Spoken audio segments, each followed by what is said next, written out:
Well, hello and welcome to episode 113 of PhotoKitchen. I am your humble host, MD Welch. And today on this all digital edition of PhotoKitchen, we're in Adobe Premiere and I want to show you some tips and tricks on working with time in Adobe Premiere. And actually, this applies to just about any nonlinear editor. Every nonlinear editor will have their own little differences, but a lot of things are the same. And that's the benefit of learning one program. You can kind of sit down in front of other ones. Now, this is a very basic video. This is ideal for people just starting off in video editing, still kind of grasping this. I don't know if this is going to have a lot of information for anybody who's been doing video editing for any length of time, but who knows? Stick around. Maybe you'll pick up a few particular things. So before we do anything else, let me just, because you could customize the layout so much, my program window, which is what the finished video visually, what you see is in my right-hand side or upper right-hand corner. My source window where clips that I load in to mark ins and outs and drop them in is over here in the upper left-hand corner. My bin for my footage is down in the lower left-hand corner. My toolbar is kind of sandwiched between my bin for my footage and then my actual timeline or sequence here. And of course, because you could customize everything inside of Adobe Premiere, it could be all over the place. So this is my particular layout. Now, we're going to be talking about time specifically and how manipulating and understanding how to control time could give you a level of precision with your editing. So the first thing to point out, in your sequence window, and I just created a generic sequence here and I just have one clip loaded on it in the moment. Both in the sequence window and in your program window, you will have your playhead position, or what most people call the clock, right? Or the timer. I've heard people call these things. And I think that I don't know what Premiere technically calls this other than playhead position, but this is currently where the playhead is on the timeline. Now, take note that the sequence and the program window have the exact same time because these two panels are related. The sequence is showing you the elements that's giving you the visual things that you see in the program window. So when you move the playhead here, click and drag and move it around, you're also moving the playhead in the program window. And of course, the time will change in both windows and they always match up. Your source window is separate, but it has a clock as well. And this time could be related to all sorts of things. It could be the time, the running time from a camera. It could be related to just time code. It could be relative time code, but it's always separate. Also, your frame rates will be different in these windows depending on how you shoot. Your program window and your sequence window, because they're linked, they will always have the same frames per second. So in this case, I think I'm 23.97 for the sequence, but the source window could have a different frame rate. So as you're moving this across, let's go ahead and see here. As I'm coming back forth, I must have a different time, 18, 20, nope. There's 23 there, and then it rolls over. So see how I'm at 623, and then all of a sudden jumps to 7 because there's not 20. It's 24 frames. It's 23.97, but once it hits 23, it rolls over to the next second here. So you have that. But in your source window, if you were shooting, say, true 30, a real 30 frames per second or 48 frames per second or 120 frames per second, your time code will be different. Now, when you bring it into your sequence, it usually converts to that time code of the sequence. I think, I'm almost positive it's always, but I don't want to say that because there might be an instance that I'm wrong there. So there you go. Now, as far as the clock goes, you have 4 sets of numbers separated, there we go, separated by a colon. Starting from right and moving to left, the first set of numbers are your frames. So let me just move this a little bit so you can see this. So now I'm at 16 frames.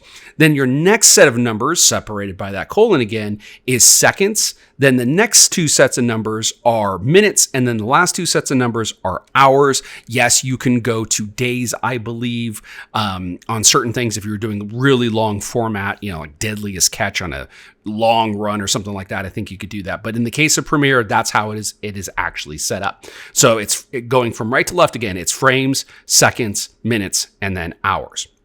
Now, when you move the playhead around, you will see this counter move. But the problem is this is not very precise, especially if you don't have some sort of jog wheel set up or something on a deck. Now, you can use your left or right arrow keys to jog, to move the playhead and shuttle back and forth if you wanted to, so you could definitely do that. But sometimes you just need to go to a particular time or a particular place. So if you click on the clock here and you want to punch in a number, let's say we wanted to jump to 10 minutes, 15 seconds, and let's say 6 frames. So 10 period 15 period 6. Now, what's nice about typing in the time is you don't have to do colon. Even though that's how it lists, you could just do a period to separate that. So 10, 15, 6. And since we're not doing anything by hours, you could omit that first number.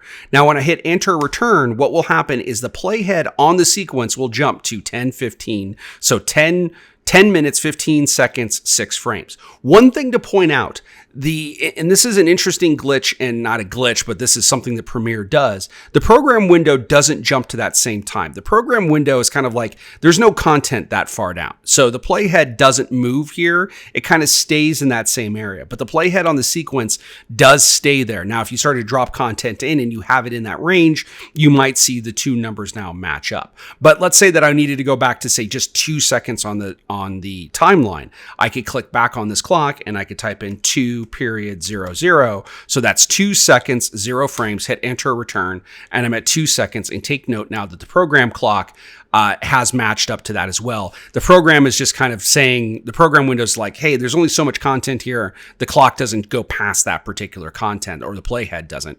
So the clocks do change in that particular instance. Now, there's some shorthand here when you're working with the clock. Let's say you just needed to go to 10 minutes on the timeline, or you needed to push stuff out 10 minutes on the timeline.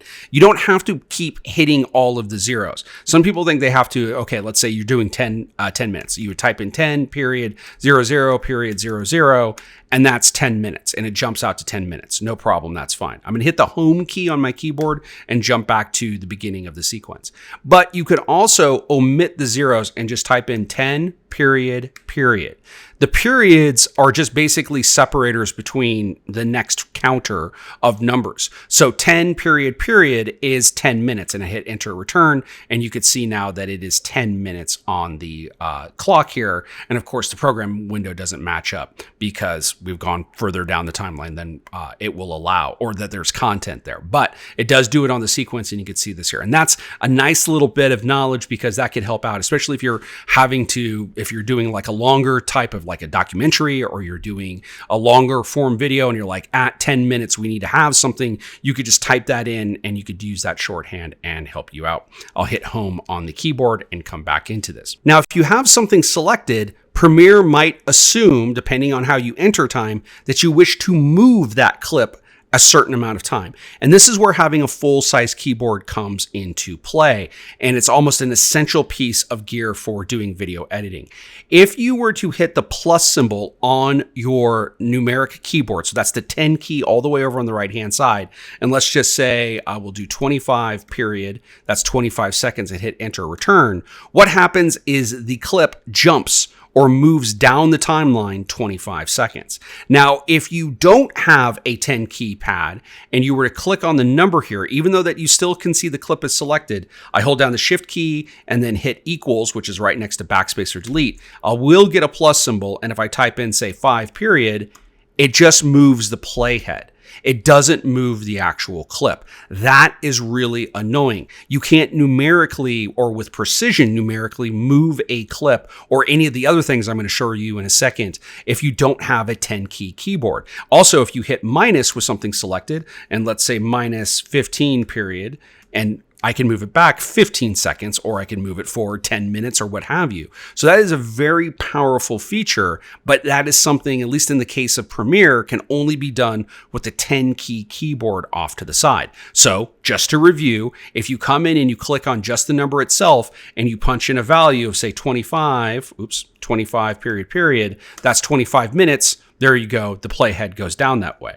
But if you select a clip, and you have that 10 key keypad on your keyboard, and you hit plus and you do 25 period, now that clip has gone, as we minus out here, that clip has gone down 25 minutes on the timeline. And of course I could hit minus, it's still selected here, 25 period, and I could bring it back 25 minutes. And there is our clip, essentially in the exact same place as before. So something selected, 10 key keypad, plus or minus, and you can move it up or down the timeline. And by the way, this might help some of you. Sometimes it's a little bit easier to understand. Anything that's positive will move something down the timeline to the right. Anything negative will move it back to the left. Sometimes that helps people when they're thinking about time. So again, punching the number by itself is just going to move the playhead. Having something selected and then the 10 key keypad will actually move that thing. Now, if you don't have anything selected and you say plus 25 period, it won't do anything because you didn't have anything selected. It doesn't assume the playhead because you didn't click directly on the numbers. And since you had nothing selected, it won't actually move anything down the playhead or the timeline. Now, with this knowledge, we could expand on this using tools. I'm just going to start with the actual selection tool, the black arrow tool. I'm going to click on the right end or the tail end of the clip. I'm going to go to my 10 key keypad. I'm going to hit plus and I'm going to say 10 period and then hit enter return. And what I have done is I have rolled out or extended the clip 10 seconds down the timeline.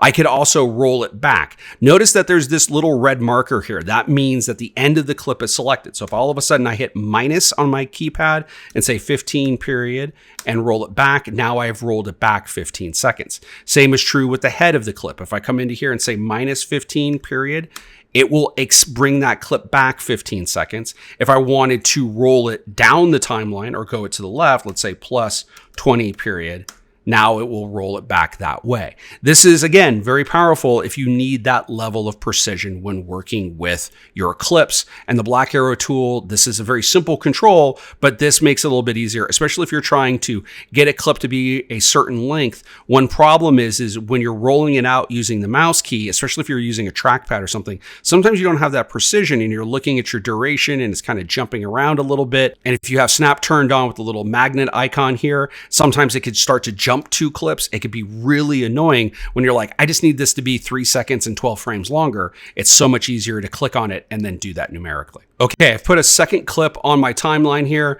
I'm just going to go ahead and connect them together. Now we have 2 clips. Now, the reason why I'm doing this is because sometimes the black arrow doesn't work. If you click on this now with the selection tool, or as I call it, the black arrow tool, because it does the same thing in all the programs out there from Adobe, and now you wanted to roll this back to the left, it might not work. So if I do minus here and say I want to roll it back 2 seconds, meaning that the clip gets 2 seconds shorter, and I hit enter or return, in this case, it does work. Sometimes it won't because it's preventing this. So it's a little bit weird. If I wanted to extend this back 2 seconds, do plus, there we go. It'll go ahead and work there. If it doesn't, or it's not consistent, you could use the ripple edit tool, which sometimes gives you some more options here, and you could go ahead and use that. One major difference between the ripple edit tool and the black arrow tool, at least on paper when they're functioning the exact same way, is the ripple edit tool will add or subtract that space automatically for you. So if we go back to the black arrow tool, just so you could visually see this, I'll go ahead and click at the end here. Let's do -2, hit enter return. You see that it creates this gap. Now, if you didn't care or you wanted that gap, fantastic. Black arrow tool or selection tool will work for you. I'll just do a quick Command Z. But if you do that with the ripple edit tool and click on it, there we go. And notice that this is yellow instead of red. If you do -2 or just 2, it will roll it back, but it will also delete that gap that the black arrow tool was creating. If you do positive, let's do +10 and roll this out 10 seconds, it will roll it out for you and it will go all the way down and it will roll out that particular clip an additional 10 seconds. If you were to, let's undo this, if you were to switch tools, let's go black arrow tool, click on this again and go +10, it doesn't work. So the black arrow tool sometimes will roll things back, but it won't roll things down necessarily. So if you're just working with the clip and there's nothing on the left or right of it, black arrow tool and the ripple edit tool will essentially do the same thing. But if you have clips on either side of it, the ripple edit tool, it works more consistently with both rolling things out or back, down to the right, back to the left if you need to use those things. Same is true with the rolling edit tool. Which sometimes you're like, I need this clip to start a second later or 2 seconds earlier or something like that. You could go ahead and click on the edit between the two. And if you do say +2, it will roll it forward right? So now the clip on the left is 2 seconds longer. The clip on the right is 2 seconds shorter. If you were to, let's say, minus 5 point and you do minus, now you've rolled it back and now you've added 3 seconds to the clip on the right and you have taken away 3 seconds from the clip on the actual left. Again, that level of precision may be something that you need from time to time when working with multiple clips or something like that. The only thing to be aware of with like the Ripple Edit tool or some of these other tools is sometimes with other tracks, if those tracks don't have any room to move around, no matter what you do, they may not work numerically. So just be aware of that as you're using these particular tools. Another nice thing about understanding and being able to manipulate time precisely is when you're trying to make a sequence or a clip or something an exact amount of time. If you look at the counter here or our clock, we're at 30 seconds, 15 frames. Let's say you're doing this for Instagram or TikTok and you want this to be 30 seconds on the nose. Now you know you're 15 seconds over. Okay, well, I could come in and this particular clip that I have highlighted here, I don't need this all to be this way. I could actually have this be about 15. I could have this shorten up a little bit and roll this back a touch. Okay, so I could grab the Ripple Edit tool. There we go.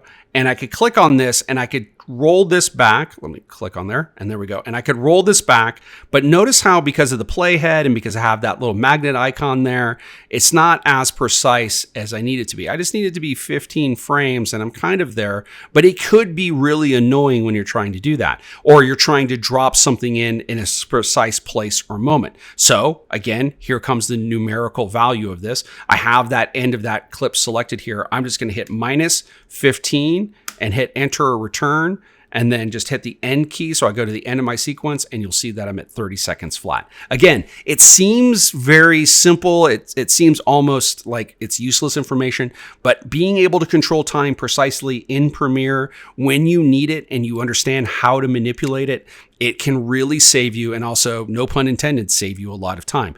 Just keep in mind for a lot of these tricks, you need a full-size keyboard. You need that 10 key off on the right-hand side. If you're editing on a laptop, this might be reason to have a external keyboard just to have that additional space. So hopefully these tricks are something that you're going to like. Hey, speaking of like, I hope you've liked this video. If so, please hit the like button. Please subscribe to the channel. Of course, please share this with anybody who's just starting off in Premiere and needs to understand this time stuff a little bit more. And until next time, I'm MD Welch wishing you all the best from this very digital version of PhotoKitchen. Take care.